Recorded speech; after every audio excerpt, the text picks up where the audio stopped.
Example 13.8, find the median of the first 10 prime numbers.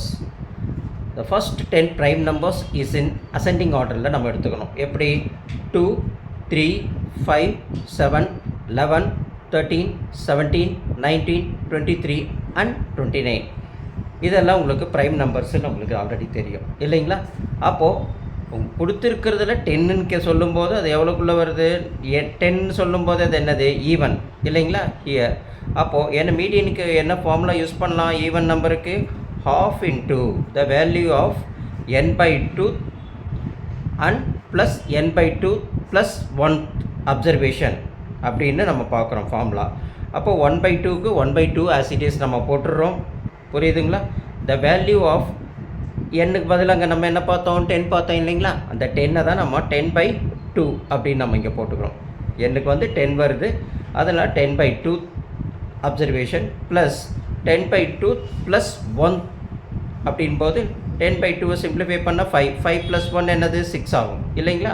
இங்கே 10ல் நம்ம 2 simplify பண்ணால் 5th and 5 plus 1 6th. அப்போது the value of the 5th observation plus the value of a 6th observation அப்படின்ற கன்க்ளூஷனுக்கு நம்ம வரோம். அப்போது கொடுத்துருக்கிறதுல the value of a 5th observation அப்படின்னு சொல்லும்போது நம்ம கொடுத்துருக்கிறதுல என்னன்னு பார்க்குறோம்? 1, 2, 3, 4, 5, 5th இல்லைங்களா? அப்போ இங்கே 11 and 5th, இது 5th 1, 2, 3, 4, 5 and 6. அப்போது நம்மளுக்கு இந்த 2 அப்சர்வேஷன் தான் எது வருது? 11 இந்த 13 இது 2 தான் 5th and 6th இல்லைங்களா? அந்த 5th and 6th அப்சர்வேஷனை தான் நம்ம இங்கே என்ன செய்கிறோம்? 11 + 12 அப்படின்னு போட்டுக்கிறோம்.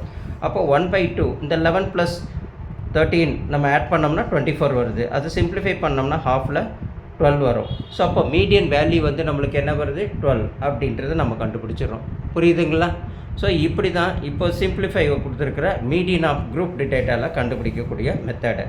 புரியலன்னா ஒரு தடவைக்கு வீடியோவை 2 தடவை போட்டு பாருங்கள். புரிஞ்சதுக்கப்புறம் நீங்கள் ஒரு வாட்டி போட்டு பாருங்கள். அதுக்கப்புறம் உங்களுக்கு ஈஸியாக புரியும். அதேமாரி கம்பன் ஆன்லைன் கிளாஸை நீங்கள் சப்ஸ்கிரைப் பண்ணுங்கள், லைக் பண்ணுங்கள், ஷேர் பண்ணுங்கள். அதை அப்போ தான் உங்களுக்கு அப் டு டேட் என்ன இருக்கோ லைவ் கிளாஸஸ் இருந்ததுன்னா அது உங்களுக்கு ரீச் ஆகும்.